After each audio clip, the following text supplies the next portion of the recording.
If every single person in Canada all of a sudden drove an EV, we wouldn't have the grid capacity for everybody to be charging their EVs at the same time. And Nope. so, politicians today are just, well, that's a future problem. Well, guess what? Those politicians won't be in office 5 or 10 years from now, but we'll be taxpayers 5 or 10 years from now. And so will our kids. And so it's really setting us up for a very bad situation.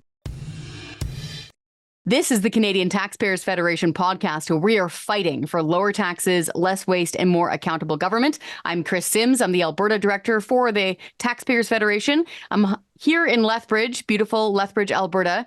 And my dear friend, Dr. Jay Goldberg, he's our Ontario director. He's out there in the land of auto manufacturing. That's how I used to think of it, and maple leafs.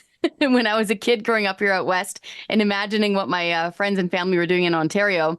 But speaking of auto manufacturing, Jay, so is every level of government just now an automaker? What is going on out there?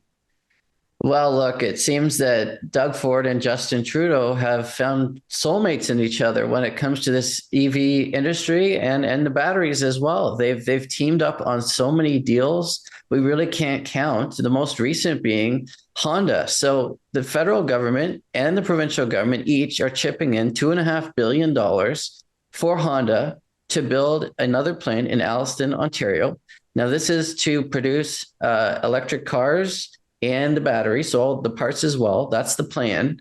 They're saying, here's this, 1,000 jobs. It will create 1,000 jobs. You do the math, that's $5 million a job. And so, Trudeau and Ford were congratulating each other, shaking each other's hands. All the ministers were talking and praising each other. But essentially, it's $5 billion out of taxpayers' wallets into Honda to produce 1,000 guaranteed jobs, possibly more spin-off jobs. But yes, $5 million a job. And this is just one more deal in what is now become $57 billion of giveaways from the provincial government in Ontario and the federal government for this whole EV industry stuff, which, as we all know, in all of these cases, the jobs are costing millions of dollars a job, and we can get into it, but these are cars where demand is down, and quite frankly, government should not be gambling with our future, our money, our children's future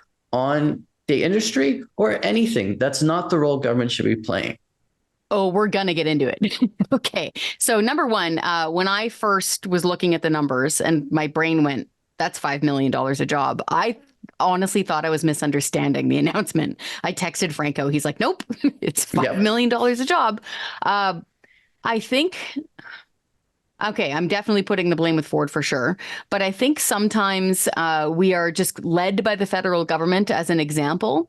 And now we're seeing the federal government put out what I won't even call a budget anymore. I'm sorry. If you blow your budget by more than $40 billion, like you have a more than $40 billion deficit, no plans whatsoever to ever balance it, you have lost all grasp on fiscal discipline. And I think this kind of influences Queen's Park. Well, it obviously does. And now we're seeing, instead of being the shield against this kind of recklessness, we're seeing Premier Ford, unfortunately, just jumping right into the passenger seat here. And you were touching on the lack of demand. And it was something I was also seeing, is that we're seeing a dip in demand now for electric vehicles. Surprise, I feel like that Family Feud show host. When you can barely afford food or energy to heat your home, the idea of shelling out tons of money for an electric vehicle, which is a brand new thing to most people, suddenly drops way down on your priority list. Are we seeing this right? It's a drop in demand for these things? We are seeing that, right? I mean, and I would start with the Ford Motor Company here in Ontario. The provincial government and the Trudeau government gave the Ford Motor Company $600 million to convert a plant here in Oakville from producing normal cars to electric cars. Now, they've pushed back their plan to do that by 3 years, and they cited the lack of demand as the reason that they're doing that. But look, the Ford Motor Company in general, they lost $1.3 billion on EVs in the first quarter of this year. They're losing over $100,000 for every EV they're producing. Tesla's sales the first quarter of this year were down 13% over the first quarter of last year. So I think people are starting to realize, these cars, they're not affordable. They're not necessarily reliable. And, and we'll talk about this later too. We really don't have the grid capacity to deal with all of this. But just generally, I mean, it's pretty common sense, right? When you got 50% of Canadians saying they're $200 away from not being able to pay their bills. We have 400,000 people here in Ontario, and I say this all the time, that are working 2 jobs just to make ends meet. Where are these people getting $60,000, $70,000, $80,000 to go out and buy an EV that maybe will work parts of the winter, that the range, depending on where you live in this country in the winter, could be extremely shortened? My sister has an EV. It's a Ford EV. And, she gets in the summer about 400 kilometers per charge. In the winter, it goes down to 250, and that's considered good. So imagine, like, a lot of these other EVs out there, people can't even get to work and back in the winter. Sometimes you can't even get them started. So there's a whole reliability question, but we're seeing the reality in the market that, the free market always tells you what's happening and what the trends are. And clearly people are both realizing it's not affordable, it's not reliable. And so more than ever, people are turning to regular gasoline powered cars, or in some cases hybrids, because they recognize how unreliable this is. You touched on so much there, Jay, and a great reference to your sister. And I think it's important for us to really illustrate real world examples this way. And so to that point, so for folks who are living, so I'm here in Lethbridge, the commute for people, is a few minutes. So it's not the same sort of experience. That would be very similar in a place like Red Deer, right? Or Moose Jaw, right? Those kind of smaller cities. I'm guessing a place like London, Ontario would be similar. But for those of you who are living in those spots who are thinking, oh, it only takes me 10 or 15 minutes to get to work. Okay, we understand. But there are big urban centers that have these massive residential corridors spreading out from them in places like Toronto and Vancouver. So I can speak to this directly, having lived in the Fraser Valley in the Lower Mainland. Having that big commute, so in from Chilliwack into downtown Vancouver every day, is pretty standard. And that is well over 100 kilometers in one direction. So when Jay's pointing out that your charge drops in half to like 200, 250 or something in the winter, you are now removing an essential tool, a commuter vehicle, from a working family. And so, of course, they're not going to make that choice. This is just the practical reality. And to your point on the market, usually, if the government stays out of the way, it's the market that fixes these problems before they become big problems. Because what did you say? Which company is losing $100,000 per vehicle? The Ford Motor Company, which is, of course, that's a huge reason why they're delaying for 3 years converting this plant. That both governments have given the money to convert to an EV plant, and they're just not doing it because, they're losing $100,000 per car. Okay, so that does 2 things. One, it indicates to us just how critical the situation is, because a company losing $100,000 per widget to create said widget, like even take cars out of the factory. So imagine it. If you're trying to picture $100,000, a police officer, a plumber, a paramedic, a registered nurse, you make about $100,000 per year, give and take, and where you are in a provincial landscape. That is a ton of money. That's an annual salary per vehicle that they're losing. That is an astonishing amount. And to your point on the government, if the government then, Jay, can you explain this to us a little bit? What kind of an effect does that have then? If on the pure market side of it, the company's saying, boss, like we're losing money doing this. Usually in my experience, the company would immediately stop. They're like, okay, well, we're going to stop doing that. What happens though, if Big Daddy government comes along with a bucket of taxpayers' money and dumps it on that problem? So there's 2 factors here. The first one is the Trudeau government, as you know, passed, I believe it's passed now, legislation that you can't sell a new car past 2035 that's not an EV. So why are they doing that? Because it's going to force people to buy them as the only way they can prop up this industry that's really collapsing.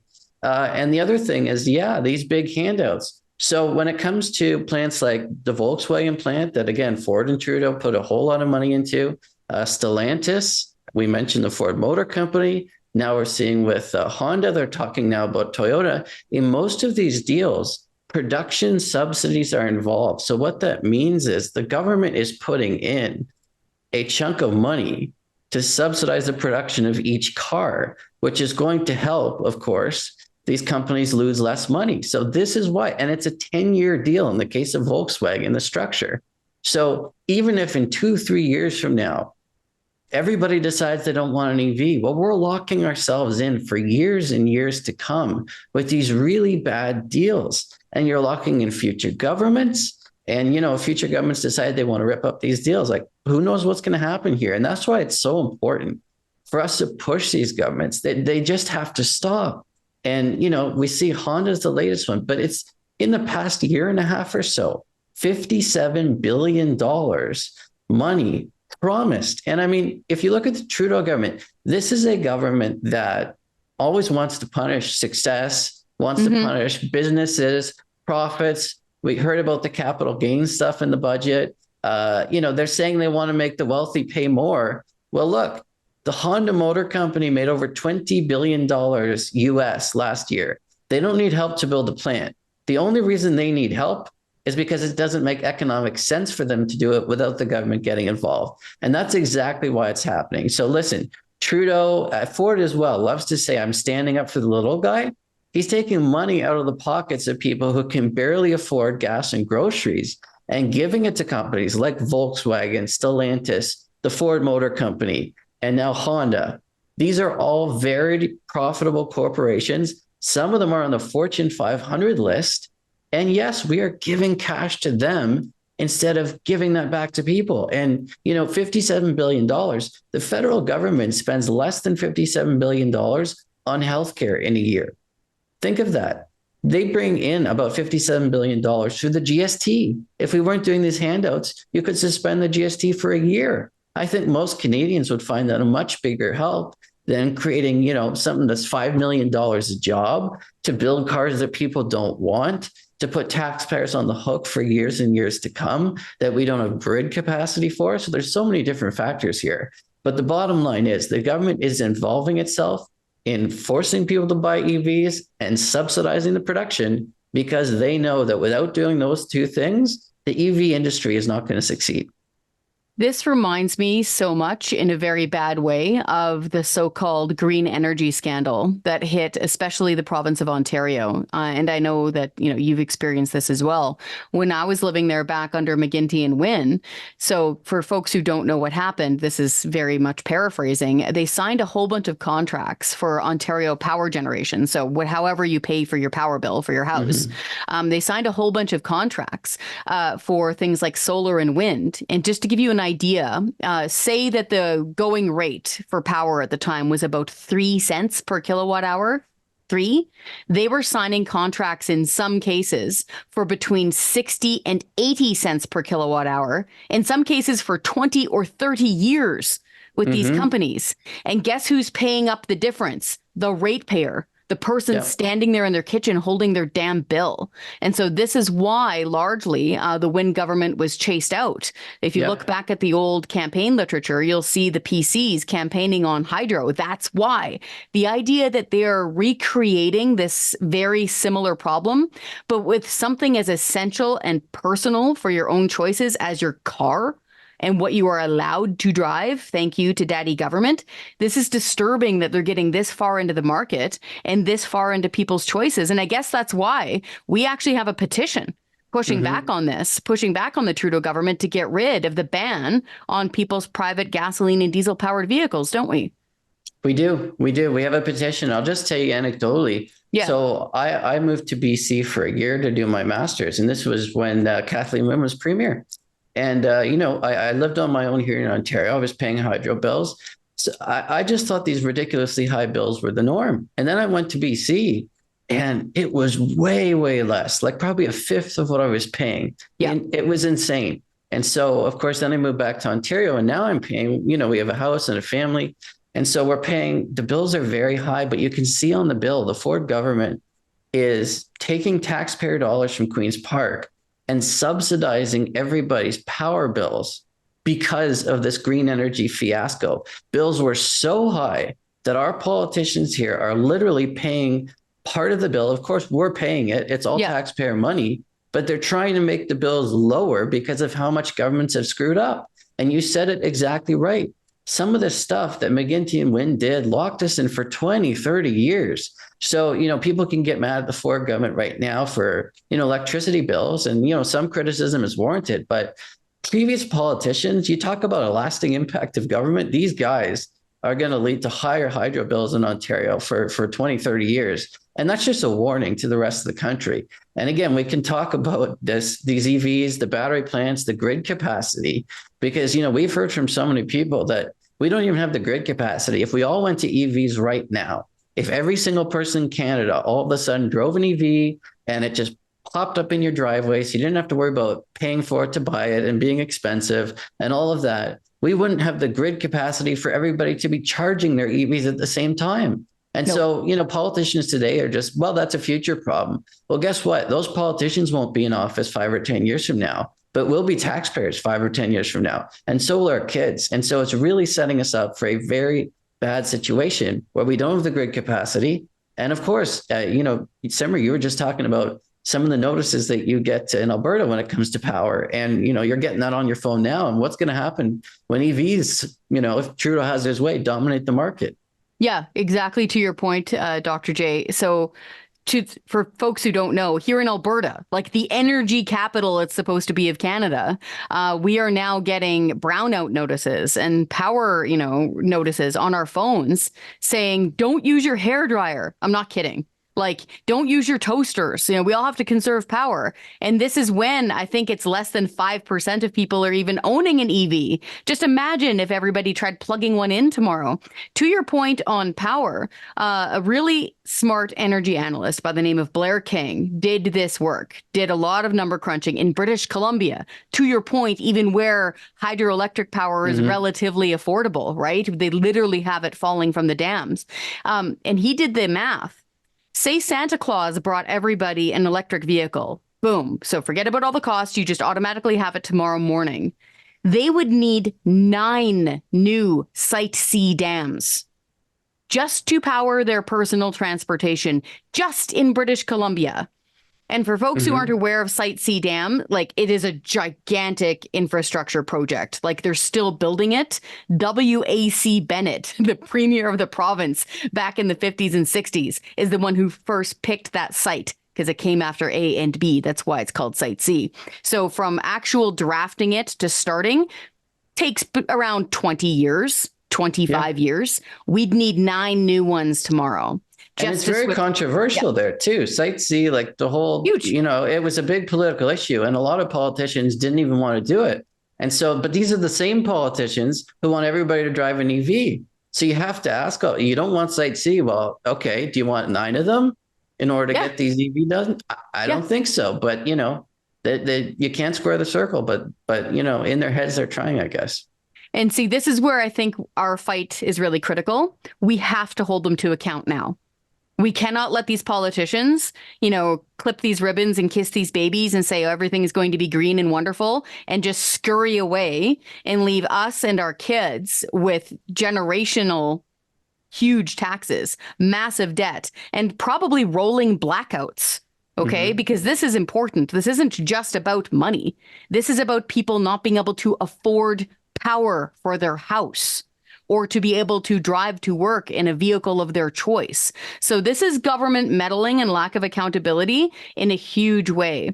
For folks who do want to read up on the Ontario hydro problem, just to get the numbers, just type into the Google machine, Bonnie Lysyk, Auditor General, hydro cost, and you will see that the folks were overcharged tens of billions of dollars for power they never used. It is a disaster. And now we're seeing it being imposed on us in a federal scale. The Trudeau government was already doing this with the carbon tax, Jay, because the same architects of that genius plan in Ontario that cost people so much money on their power bills, those folks, when they got kicked out of Queen's Park, they scurried up there and they went up to Ottawa. And a lot of those advisors were part of the folks who drafted the carbon tax federally for all of us. So folks, it's going to cost the average Alberta family more than $900 net this year.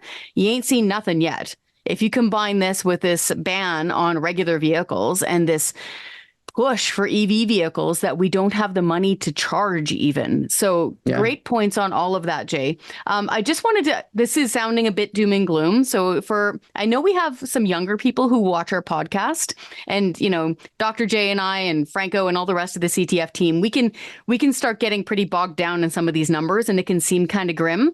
But for the young people listening, like, we can get through this. We can totally manage this. We can get through this. I just wanted to give them a little anecdote that might be hard for them to believe. So I read a lot of history books, and one of them included the great manure crisis of the late 1800s, early 1900s.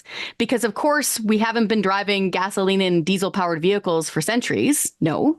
Ford invented the internal combustion engine way back more than a century ago. But we had a huge manure crisis because people had to get to work. They had to go get groceries, right? And they would drive their horses with their carriages. It's literally why it's called a glove box in your car, because that's where they used to keep the gloves to hold the reins.